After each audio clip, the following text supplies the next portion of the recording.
रहस्यमय और interesting video के लिए सब्सक्राइब बटन पर क्लिक करें और वीडियो अपडेट्स के लिए बेल आइकन पर क्लिक करें।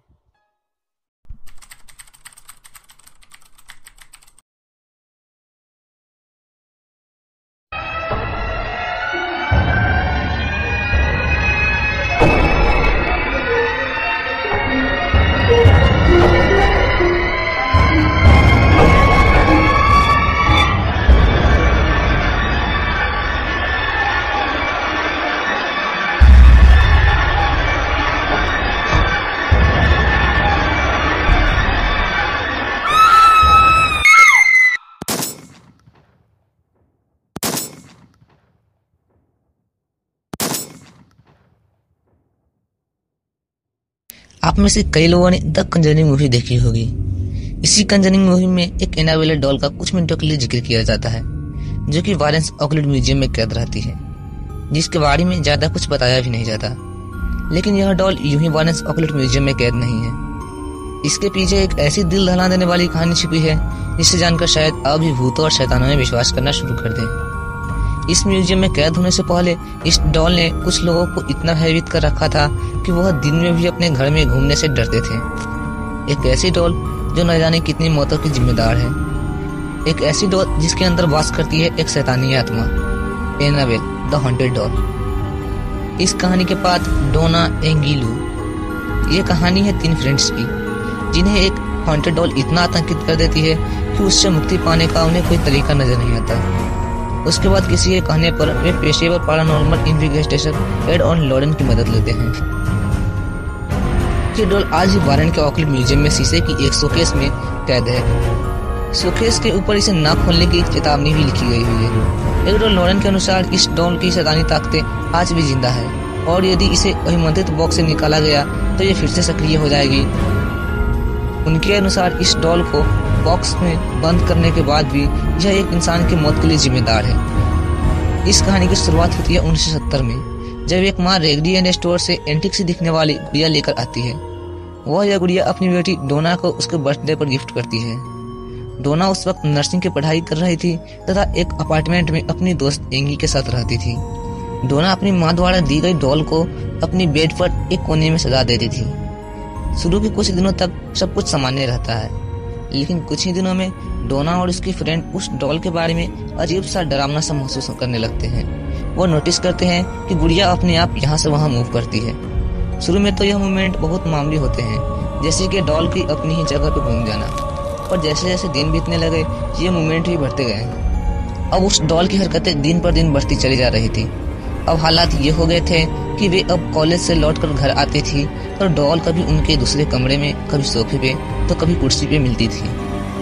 यहाँ तक कि कमरा बंद होने के बावजूद भी डॉल यहाँ वहाँ घूमती थी।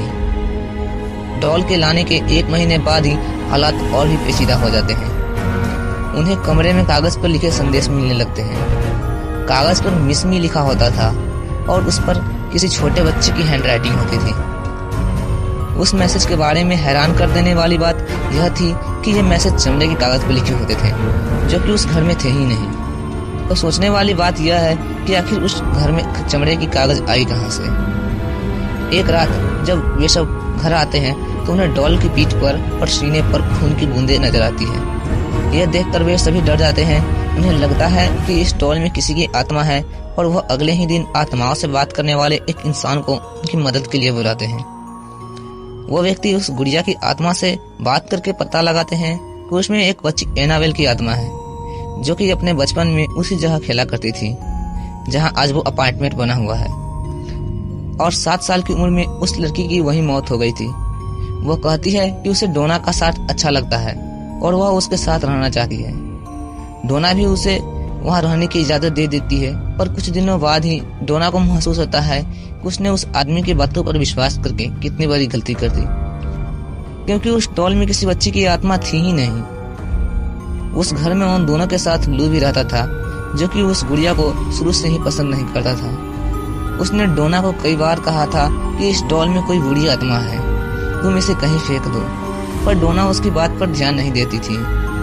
बच्ची की आत्मा से बात करने के कुछ दिनों बाद ही एक दिन सुबह उठकर लू ने बताया कि कल रात डॉल ने गला दबाकर उसे मारने की कोशिश की।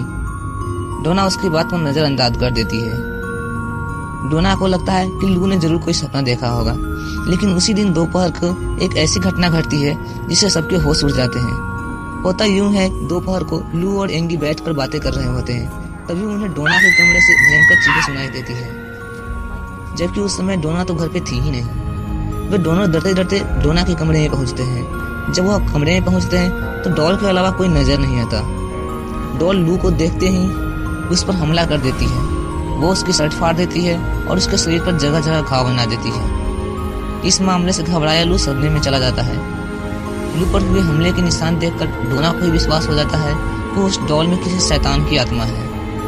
वो भी समझ जाती है कि यह शरापित है। अब डोना मदद के लिए एक विश्वा फादर हेगन से मिलती है। फादर हेगन को यह सब शरापित आत्मा का मामला लगता है, इसलिए वह डोना को अपने सीनियर फादर कुक के पास भेज देते हैं, जो कि इन्वेस्टिगेशन के लिए पैरानॉर्मल एक्सपर्ट वारेन द पत्ती को बुलाते हैं। तीनों फ्रेंड्स से बातें करके और एक सप्ताह तक उस डॉल के व्यवहार का अध्ययन करने के बाद वारेन द पत्ती को यह पता लगाने में जरा भी समय नहीं लगता कि उस डॉल में कोई भूत नहीं था, बल्कि एक बहुत भयानक ह्यूमन स्पिरिट, यानी कि एक शैतानी आत्मा।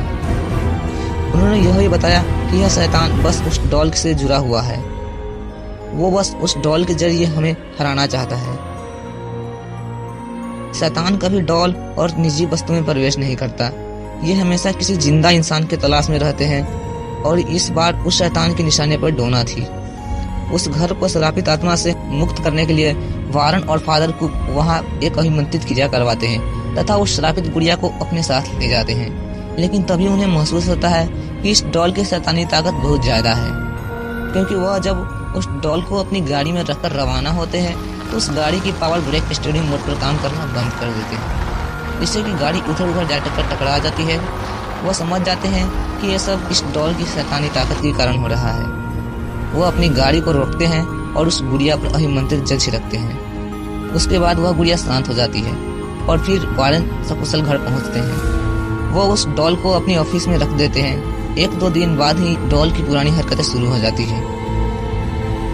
वारेन जाते हुए उसे एक कमरे में बंद करके जाते हैं, पर वह जब वापस आते हैं तो वह कभी उनके सीढ़ियों पर तो कभी दूसरे कमरे में पाई जाती है।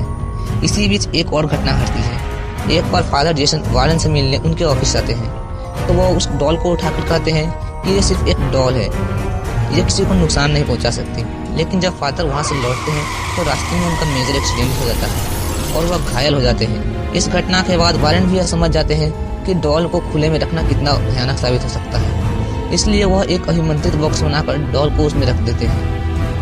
उसमें रखने के बाद उस डॉल में फिर कोई मूवमेंट नजर नहीं आती है। हालांकि वारेन उसके बाद भी उसे एक और मौत के लिए जिम्मेदार मानते हैं। वो बताते हैं कि एक बार एक नौजवान अपनी गर्लफ्रेंड के साथ म्यूजियम देखने आया था। उन्होंने जब उस डॉल के बारे में बताया तो वह शोकेस के पास जाकर उस डॉल का मजाक उड़ाने लगा। उसने कहा कि यह डॉल यदि किसी इंसान के शरीर पर घाव बना सकती है तो मुझ पर भी बनाकर दिखाए। वारेन उसे ऐसा करने से मना करते रहे, पर वह नहीं माना। बाद में उन्हें पता लगता है कि म्यूजियम से निकलने के कुछ देर बाद ही लड़के के रोड एक्सीडेंट में उसकी मौत हो जाती है और लड़की घायल होकर अस्पताल पहुंच जाती है, जहां की वह साल भर पड़ी रहती है। वारेन उस लड़की से मिलने हॉस्पिटल पहुंचते हैं और पूछते हैं कि आखिर हुआ क्या था। तो वह कहती है कि वह दोनों डॉल का मजाक बनाकर बाइक से जा रहे थे कि अचानक बाइक से अपना कंट्रोल खो जाते हैं और पेड़ से टकरा जाते हैं। उस पर वारेन का कहना था कि आपको शैतान को चैलेंज नहीं करना चाहिए, क्योंकि कोई भी इंसान शैतान से ज्यादा ताकतवर नहीं हो सकता। ये थी एनाबेल डॉल की एक सच्ची भूतिया कहानी। एनाबेल डॉल पर बनाई गई मूवी पूरी तरह से काल्पनिक है और उसका कोई भी किरदार असलियत एनाबेल डॉल से मेल नहीं खाता। इस सीरीज की नेक्स्ट एपिसोड में हम बात करेंगे कंजरिंग 1 मूवी की रियल स्टोरी के बारे में। तो दोस्तों, हमारे चैनल को सब्सक्राइब करना ना भूलें और इस वीडियो पर लाइक, शेयर और कमेंट जरूर करें।